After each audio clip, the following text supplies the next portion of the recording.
بسم اللہ الرحمن الرحیم۔ الحمد للہ رب العالمین، والصلاة والسلام علی سید المرسلین و خاتم النبیین، اما بعد۔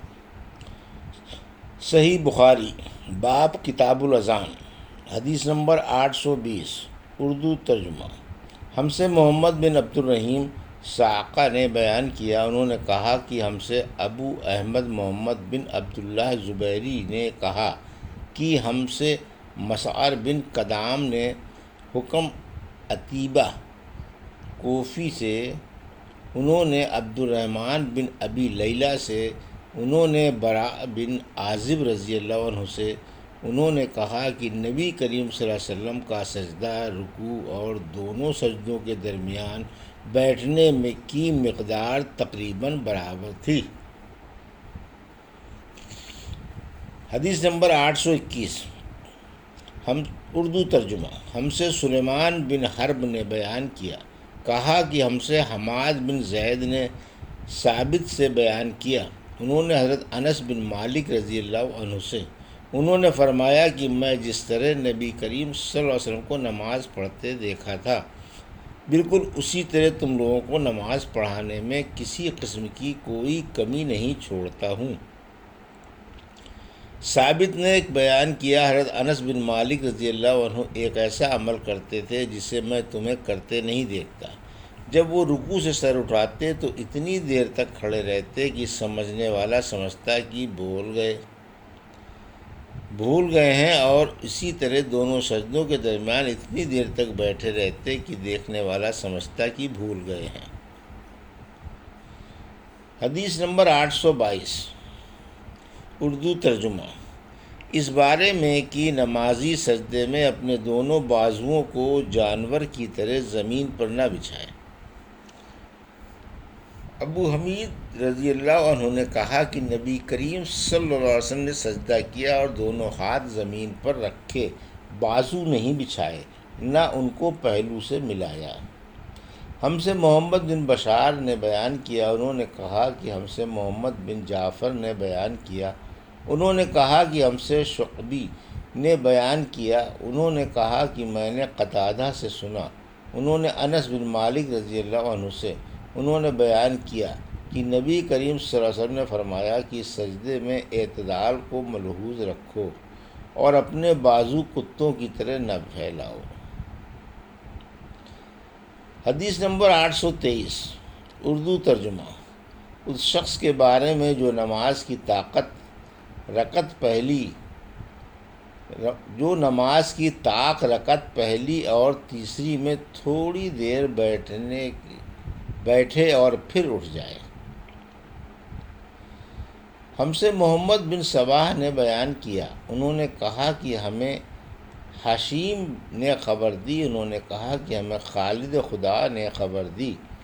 ابو قلابہ سے، انہوں نے بیان کیا کہ مجھے مالک بن حویرث لیثی رضی اللہ عنہ نے خبر دی کہ آپ نے نبی کریم صلی اللہ علیہ وسلم کو نماز پڑھتے دیکھا، آپ صلی اللہ علیہ وسلم جب طاق رکعت میں ہوتے اس وقت تک نہ اٹھتے جب تک تھوڑی دیر بیٹھ نہ لیتے۔ حدیث نمبر 824، اردو ترجمہ۔ اس بارے میں کہ رکعت سے اٹھتے وقت زمین کا کس طرح سہارا لے۔ ہم سے معلا بن اسد نے بیان کیا، انہوں نے کہا کہ ہم سے وہیب نے بیان کیا،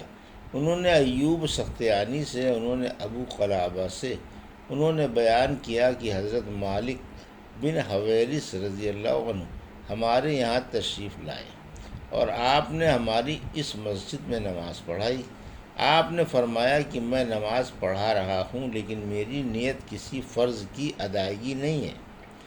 بلکہ میں صرف تم کو یہ دکھانا چاہتا ہوں کہ نبی کریم صلی اللہ علیہ وسلم کس طرح نماز پڑھا کرتے تھے۔ ایوب سختیانی نے بیان کیا کہ میں نے ابو قلابہ سے پوچھا کہ مالک رضی اللہ عنہ کس طرح نماز پڑھتے تھے، انہوں نے فرمایا کہ ہمارے شیخ عمرو بن سلمہ کی طرح۔ ایوب نے بیان کیا کہ شیخ تمام تکبیرات کہتے تھے اور جب دوسرے سجدے سے سر اٹھاتے تو تھوڑی دیر بیٹھتے اور زمین کا سہارا لے کر پھر اٹھتے۔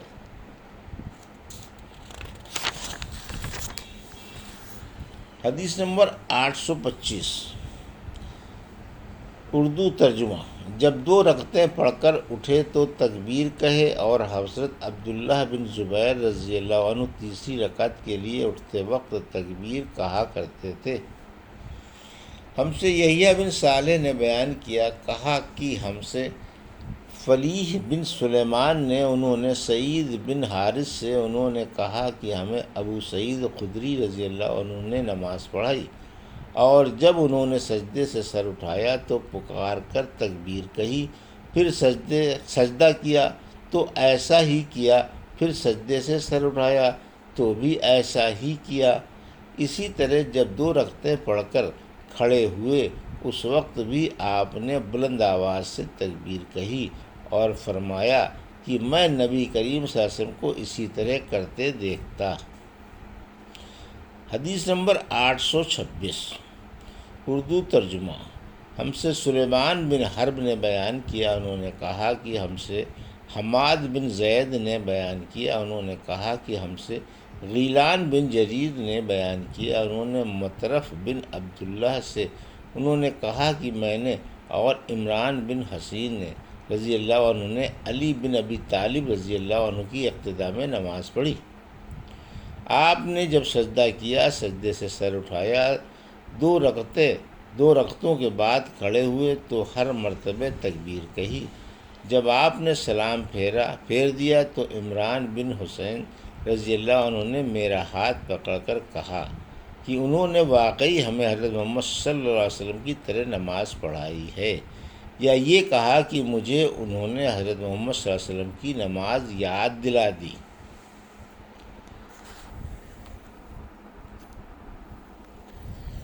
حدیث نمبر 827، اردو ترجمہ۔ تشہد میں بیٹھنے کا مسنون طریقہ۔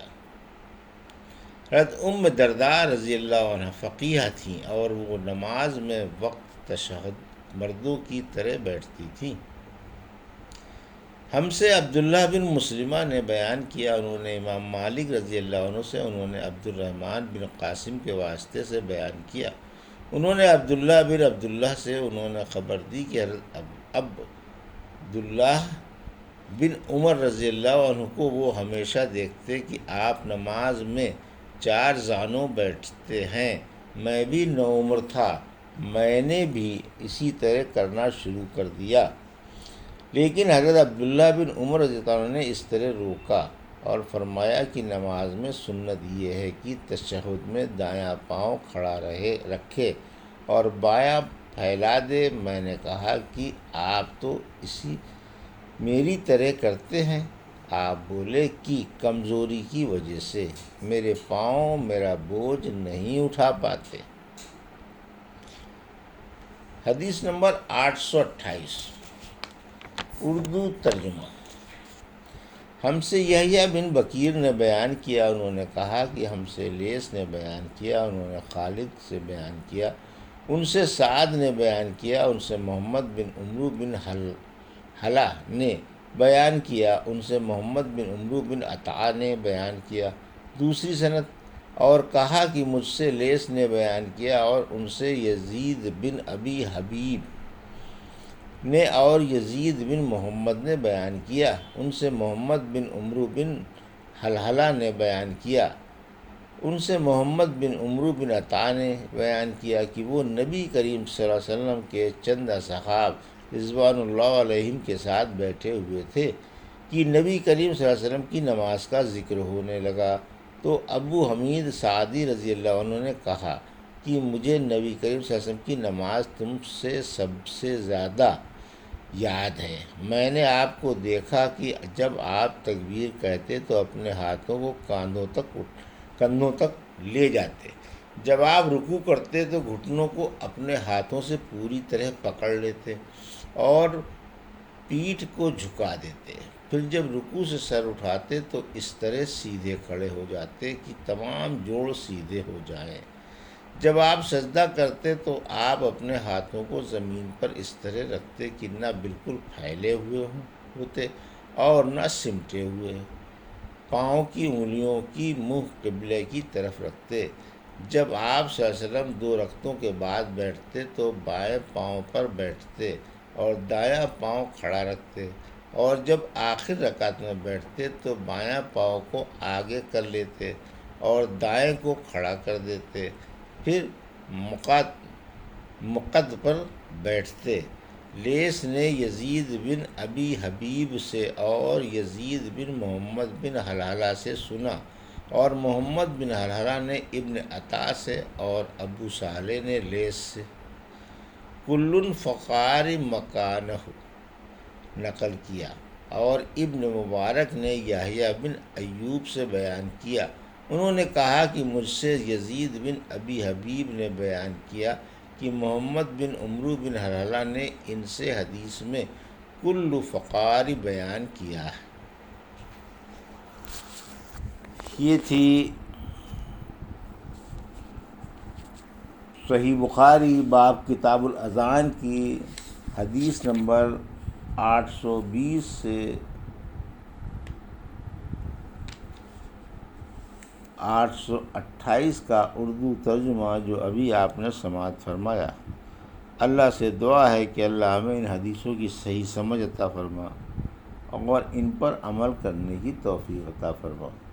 آمین یا رب العالمین۔